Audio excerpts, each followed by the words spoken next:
এই চ্যানেলে জানাই আপনাদেরকে স্বাগত। আশা করছি ঈশ্বরের কৃপায় আপনারা সকলেই ভালোই আছেন। আজকে আমি আপনাদেরকে এই ভিডিওর মাধ্যমে সেই তিনটি গাছের কথা বলবো, যে তিনটি গাছকে যদি স্পর্শ করা যায় তাহলে মানুষের জীবনে সৌভাগ্য বৃদ্ধি পায়। যারা জীবনে খুবই কষ্ট করছে, যারা জীবনে অনেক চেষ্টা করেও কিছু সফলতা পাচ্ছেন না, সেই ব্যক্তিদেরকে বলবো এই তিনটি গাছ, দিব্য গাছ, এই তিনটি গাছকে যদি শুধুমাত্র স্পর্শ করা যায় তাহলে আপনার জীবন থেকে দুর্ভাগ্য শেষ হবে।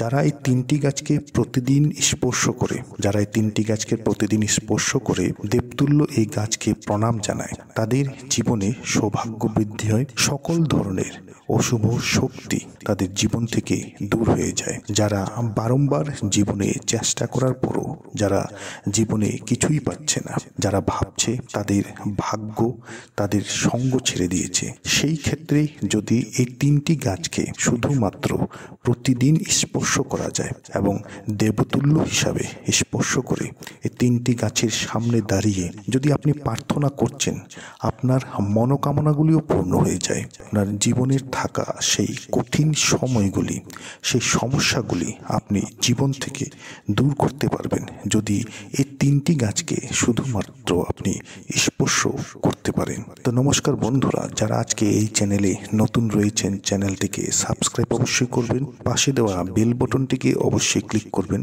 এবং এই ভিডিওটিকে একটি লাইক এবং একটি শেয়ার অবশ্যই করবেন। আমাদের সনাতন ধর্মে এবং প্রাচীন অনেক শাস্ত্রে বিভিন্ন গাছের বিষয়ে বলা হয়েছে। তার ভিতর এমন কিছু গাছ আছে যে গাছে স্বয়ং ঈশ্বর থাকে বলে বলা হয়েছে। তাই আমরা অনেক শুভ অনুষ্ঠানে সর্বপ্রথমে আমরা গাছকে পুজো অর্চনা করে থাকি। বিশেষ করে যদি দেখা যায় তাহলে যদি বটগাছের কথা বলা যায়, বটগাছ এমন একটি গাছ যে বটগাছেকে যদি পুজো করা যায়, প্রতিদিন যদি বটগাছে যদি এক ঘটি জল যে ব্যক্তি নিবেদন করতে পারবে, ঈশ্বরের শক্তি সেই ব্যক্তির উপর থাকবে, ঈশ্বরের কৃপা সেই ব্যক্তির উপর থাকবে। এবং আমাদের এই পরিবেশে এমন অনেক বিশেষ এবং চমৎকারিক গাছ আছে যে গাছগুলি একজন মানুষের জীবন থেকে দুর্ভাগ্যকে শেষ করতে পারে।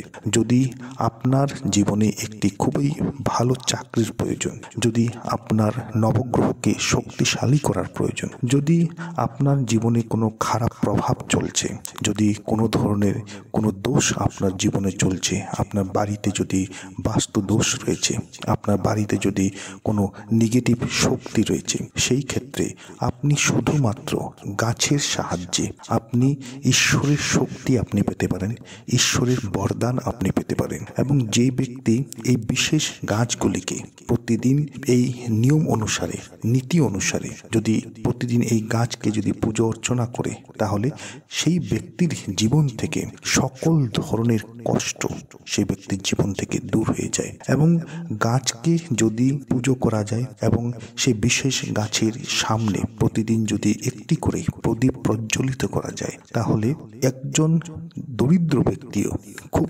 শীঘ্রই এবং খুব সহজেই অনেক ধনবান এবং বড়লোক হতে পারে। তো আজকের ভিডিওটিকে সম্পূর্ণ অবশ্যই দেখবেন, কেন কি এই ভিডিওতে আমি আপনাদেরকে তিনটি তেমন বিশেষ গাছের কথা বলবো, যে তিনটি গাছের কথা হয়তো আপনারাও জানেন, কিন্তু আপনাদের নলেজ কম হওয়ার জন্য হয়তো সেই তিনটে গাছকে আপনারা সেই হিসেবে ব্যবহার করতে পারেননি। তাই ভিডিওটিকে সম্পূর্ণ দেখুন এবং এই তিনটি গাছের যে চমৎকারিক উপকারিতা আছে এবং এই তিনটি গাছের যে গুণ আছে, সেই গুণ সম্পর্কে আপনারা জেনে নিন এবং সেই প্রতিকারগুলিকে জেনে নিন। সেই গাছ নিয়ে যে প্রতিকারের সাহায্যে আপনার জীবনে সৌভাগ্য বৃদ্ধি হতে পারে, আপনার জীবন থেকে দুর্ভাগ্য শেষ হতে পারে, আপনার মনোকামনাগুলি আপনি পূর্ণ করতে পারেন, জীবনের স্বপ্নগুলিকে আপনি সার্থক করতে পারেন। সর্বপ্রথমে বলবো বেল গাছ। বেল গাছের কথা আমরা সকলেই জানি এবং বেলপাতার কথা আমরা সকলেই জানি। বিশেষত যারা শিব ভক্ত, যারা মহাদেবকে আরাধনা করে থাকে, তারা অবশ্যই বেলপাত্রা মহাদেবকে নিবেদন করে থাকেন।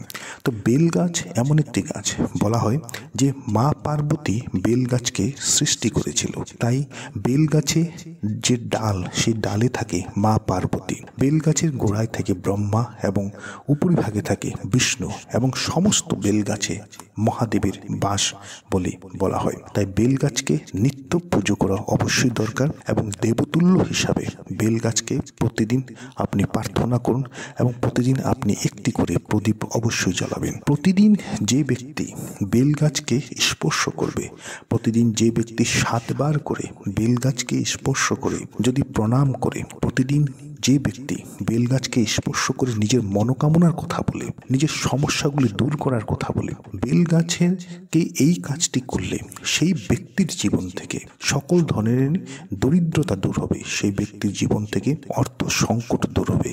প্রতিদিন যদি 7 বার করে বেলগাছকে স্পর্শ করে আপনি যদি আপনার মনোকামনার কথা বলেন, আপনার মনোকামনা খুব শীঘ্রই সম্পূর্ণ হবে। বেলগাছ হচ্ছে মহাদেব বেলগাছে থাকে, মাতা পার্বতী, ব্রহ্মা এবং বিষ্ণু বেলগাছে থাকে। তাই প্রতি সন্ধ্যার সময়, প্রতিদিন সন্ধ্যার সময় যদি আপনার বাড়ির পাশে কোনো মন্দির রয়েছে, সেই মন্দিরে যদি কোনো বেলগাছ আছেন, সেই বেলগাছে চেষ্টা করবেন আপনি প্রতিদিন সন্ধ্যার সময় একটি করে ঘিয়ের প্রদীপ অবশ্যই জ্বালাবেন। প্রতিদিন সন্ধ্যার সময় যে ব্যক্তি বেলগাছের সামনে একটি করে ঘিয়ের প্রদীপ জ্বালাবেন, সেই ব্যক্তি অনেক ভাগ্যবান হয়ে থাকে।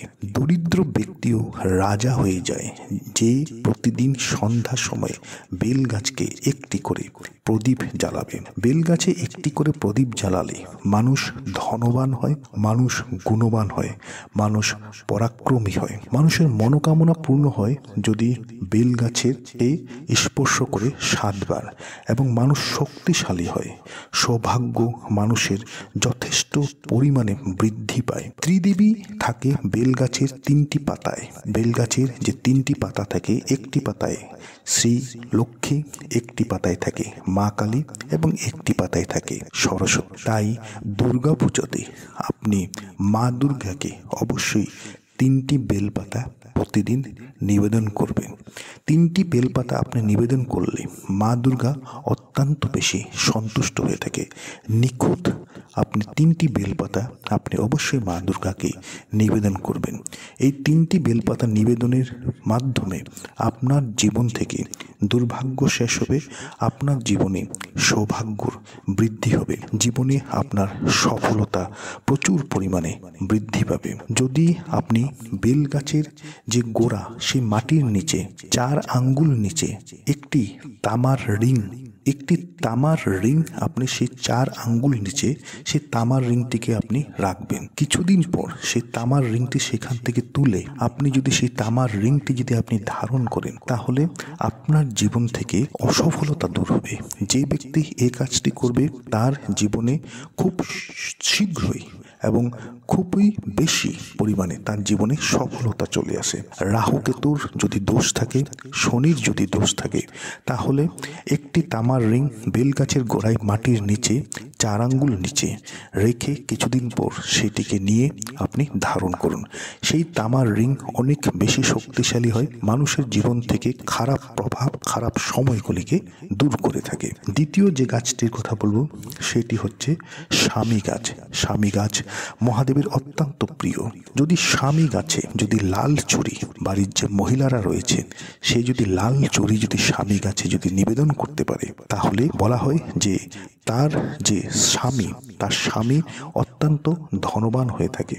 স্বামী গাছকে প্রতিদিন স্পর্শ করলে সেই ব্যক্তি ধনবান এবং গুণবান হয়ে থাকে, জীবনের মনোকামনাগুলি তার পূর্ণ হয়ে থাকে। আপনি আপনার মনোকামনা বলে আপনি স্বামী গাছে যদি মলি সুতা যদি আপনি বেঁধে আসতে পারেন, তাহলে আপনার মনোকামনা খুব শীঘ্রই সম্পূর্ণ হবে।